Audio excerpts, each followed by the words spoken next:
like to say shalom to all my Israelite brothers and sisters, those that are near and those that are far off. This is going to be an extremely short video when I'm not going into no teaching or anything like that. I just want to, not that I have anything to prove to anybody, because I don't. Don't have nothing to prove to anybody. And one of my young kings, he put a post on my page the other day and said, "Elder, boy, you better be careful.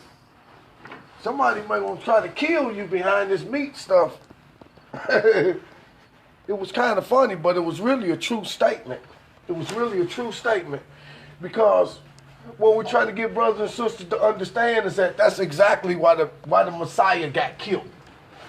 You see, it wasn't so much as the Messiah came to sacrifice his life for people, but in his foreknowledge, he understood that what he came to abolish was written in the law of Moses. And it was one of them things that was sealed in stone, where the Pharisees and the scribes and the leaders of Israel were concerned. In his foreknowledge, he understood that these people wasn't just going to let him come on the scene and then take that away from them. And because they had the law of Moses, gave them an advantage over the Messiah. Because anybody that would be found guilty of breaking the law of Moses could be put to death. However, the Messiah made them understand, hey, it's one that's greater than Moses among you now. But the Pharisees and the scribes, they didn't care nothing about that. You see, when you don't want to be challenged to give up nothing, when you want to hold on, you don't care. All of your logic goes out the window. And so this is why he said, "Oh, Jerusalem, Jerusalem, thou that killeth and stoneth the prophets." That's what he's saying to the brothers and sisters right now, this day, that's fighting against the doctrine of Yeshua HaMashiach. "Oh, Jerusalem, Jerusalem, thou that killeth and stoneth the prophets, thou that killeth and stoneth the prophets, when the word of the Most High is in their mouth, when the Spirit is speaking, using a yielded vessel. Oh, Jerusalem, Jerusalem, thou who killeth and stoneth the prophets, before you will buckle up under the weight of truth and then be obedient to what you know." That's what he's saying. "Oh, Jerusalem, Jerusalem, thou that killeth and stoneth the prophets," because he knew that he came to save Israel from the transgression of killing the Most High's creation. But them that refuse to do that, they killed and they stoned the prophets. Anytime the prophet came speaking truth against the Pharisees and the scribes, they said, "Crucify him." They killed and they stoned the prophets. He said, "How often would I love to gather you together as a hen gather her chicks, but you wouldn't allow me." And that's what the Most High is saying right now to some of the brothers and sisters who still think that it's okay to do what you're doing, even though you can find through the mouth of the Most High, and everything is being explained by way of the Spirit. We have showed that there was a difference, that there was a commandment of men and that there was a commandment of God. We have showed the things that God commanded men, and we have showed the things that men, by the pen of the scribe, inserted into the scripture. We have showed the prophetic things, how one day that the Most High would cause the men of Israel, the so-called prophets of the Pharisees and the scribes and the rulers of Israel, to cease from their responsibility of feeding the children of Israel, because they were leading them in ways of error. We have shown all of these things. Yet our brothers and sisters, they would rather kill and stone the prophets. So I want to show you something. For all of you young brothers out there that think that you got something that you can fight against, for all of you young brothers, because let me show you something. There is no new thing under the sun. They don't call me elder for nothing, and I ain't never called myself that. But for all of you young brothers that think that you got something, I'm going to show you something. I'm going to show you what it means. Show you what it means when it says, "Let every thought be established in the mouth of 2 or 3 witnesses." I'm going to show you what I'm talking about. Hold on, let me drop this phone right quick. What it do, bro? What's going on? I ain't called no shots. Make a point, I'll be right with you in 5 minutes. I ain't going up sit right here. 5 minutes. I done came outside, at that gym, where is it? Now, here's where we're going to start. Now, let's see. This is 2000. We're going to 2020, right? So 2000, 10 years. And then you take another 8 years off of that.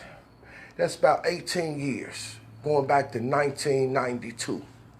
All right? So, in 1992, I would almost bet my life that half the people on Facebook in 1992, wasn't concerned nothing. Nowhere near no Bible, nowhere near no Quran, nowhere near nobody's church. I would give that 18 years ago. I bet you the vast majority of you jokers that's on Facebook thinking you know something, you were nowhere near no Bible, nowhere near no Quran, nowhere near nobody's church, didn't have a religious thought in your mind, didn't have no type of understanding, period. I bet that. Well, let me show you what was happening 18, 19 years ago on my end. Let me flip this camera, because there ain't no new thing under the sun. Watch this. The same thing y'all trying to fight about now, and I've already had that fight. I've had that fight with the preachers and pastors in church. You see this? You see that? Now, just to give you an idea of how big that book is, I'm going to take this can of oil sheen, and I'm going to set it next to the book. I'm going to set it next to the book. That right there is a King James Version Bible. It's a King James Version Bible. This Bible was passed down to me in 1992, and I was reading the Bible already. Had got back in church and everything, and the Most High blessed me with this Bible. And when I opened this Bible up, this is an old book. It's fragile. It's tore up. But every page is still intact. Every page is still intact.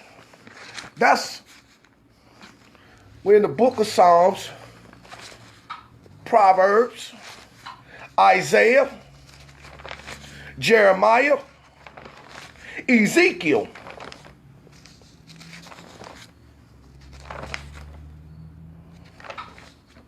Hosea, Obadiah, Zephaniah, Malachi.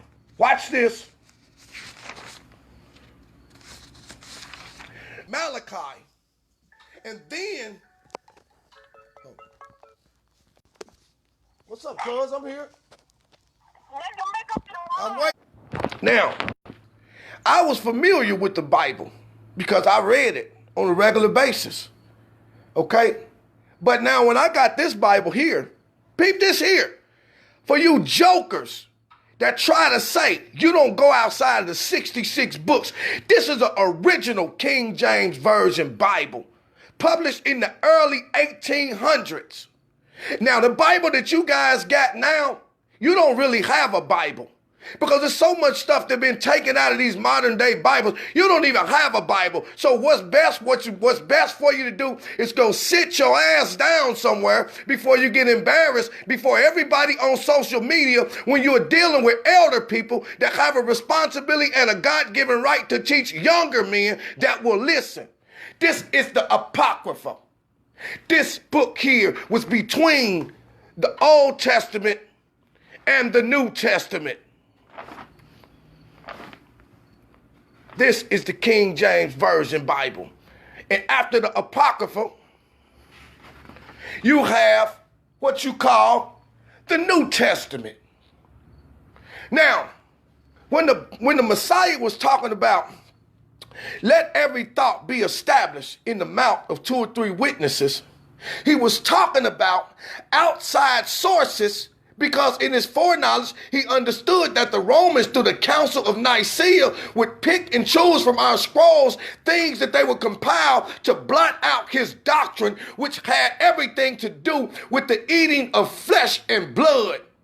And so if he came to abolish the law of sacrifices and remove the temple and the priest and the blazing altar, that no animals would be killed and that people wouldn't eat them, the powers that be in this world, imagine what this world would be like if nobody bought no flesh and blood out of the grocery store. Imagine the slaughterhouses got to close, the grocery stores got to close, everything got to go back to its pure and its original state in the way that the Most High intended for it when he first created man in the first place and gave him a diet of the grains of the earth, the herbs of the earth, and the fruits of the earth. We didn't eat no dang on dead flesh.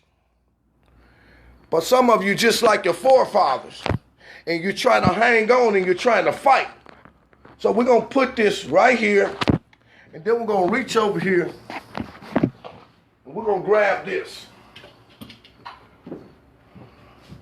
And I think one of the saddest things is so many of you people are out there following these would-be fake-ass leaders that say that they doing the will of the Most High. They ain't no different than the Pharisees and the scribes who took those things that the Most High had did, and then by their pen, they inscribed things that the Most High didn't tell them to put there. And then they kept these things hidden from the people so that men, the average men, didn't have access to the information that the Most High wanted them to. But see, what we do is that we'll release the information to everybody and let you go and do your own studying and your own research, and then you let the Spirit of the Most High deal with you according to his will for your life. Here's what it means when it says, let every thought be established in the mouth of 2 or 3 witnesses. This is what it means. It means outside sources. It means that if what is in the 66 books, some things in the 66 books have been chopped off, the tail has been chopped off, or the head been chopped off. Some things have been completely removed. And so you don't get the full understanding. So when we start talking about precept must be upon precept, line must be upon line, here a little and there a little. When we go here a little and there a little and take what's contained in the New Testament and the Old Testament, and then we go here a little to the Nazarene Acts of the Apostle, the recorded Acts of the 12 apostles, then we get fullness that's added to what's in the 66 books. Or if we skip over here, if you want to know if what's true in the Nazarene Acts of the apostles, if it's true, then guess what? You can go to another, there a little. You go to Clementine Homilies and see what Clementine Homilies got to say, because all of these things are books that were written. And this book right here is written before your King James Version Bible was put in print. And if you don't believe what's being said, go and read it for yourself. They read identically, word for word, out of the scripture. The only thing about it is that many of the things in the King James Version have been cut off. So they read identical. But something has been missing. So let me give you an example. People say that the Messiah say, new commandments that I give you, that you love the Lord your God with all your heart, mind, soul, and strength, and that you love your neighbor as yourself. That's how it reads in the 66 books in the New Testament. But how it reads in the Gospel of the Holy 12, it said the new commandment is, the commandment is that you love the Lord with all your heart, mind, soul, and strength. And then you love all of the creatures of the earth. And then you love your neighbor. You put a precept on top of that. And Solomon came back and said, Solomon, the righteous man cares for the father's beasts, but the tender mercies of the wicked are cruel. You see, you can't kill something that you care for. And I don't care how you try to make it or how you try to justify it. You don't have enough anything to use to combat none of this stuff that's coming at you. The only thing you're going to do is you're going to jump out there and you're going to make yourself look bad, and you're going to get embarrassed in front of all of the people that you have showed yourself to think that you know something. And just like I said before, we send challenges on a daily basis that any brothers that don't agree with what's being said, you come on here. But we don't have nobody coming on here. Send your leaders on here. That's what we want. Because if you babies get out of the way and challenge your leaders to go over there and deal with that brother Milligan, because I know you can get him. I send your leaders. Why ask yourself your question? Why won't none of your leaders, your Kohens, your bishops, your apostles, your Christian pastors, why won't none of them come and show up and stand for the Most High? That's what I thought. So you best be careful. This is what it means when it says, let every thought be established in the mouth of 2 or 3 witnesses. There's 4 witnesses. There's 5, 6 witnesses. The New Testament is 1. The Clementine homilies is 2. The Gospel of the Holy 12 is 3. The Nazarene Acts of the Apostles is 4. The Apocrypha is 5. The Old Testament is 6. The Nag Hammadi text is 7. And you have a multiplicity of other books that are mentioned within the framework of the 66 books, but they are not found anywhere. You got some joker out there talking about, well, God gave us what we needed. God didn't give you that. God didn't give you that. The same people that put your butt in slavery is the one that gave you that. And you got to keep that slave mentality if you want to, and keep on chewing on dead things and don't want to identify with the fact you ain't no different than a buzzard, a scavenger, a damn vampire, a cannibal. You might as well go on and start eating your own children, because that's what the Bible prophesied that you would be doing. He said, I know you think you're going to be eating my animals, but you're going to be eating your own children.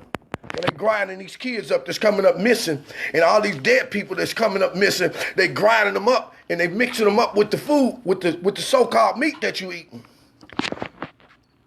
Well, you say, where are they at? I'm going to tell you like this. Seek and ye shall find.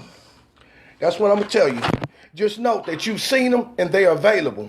So seek the information and you shall find it.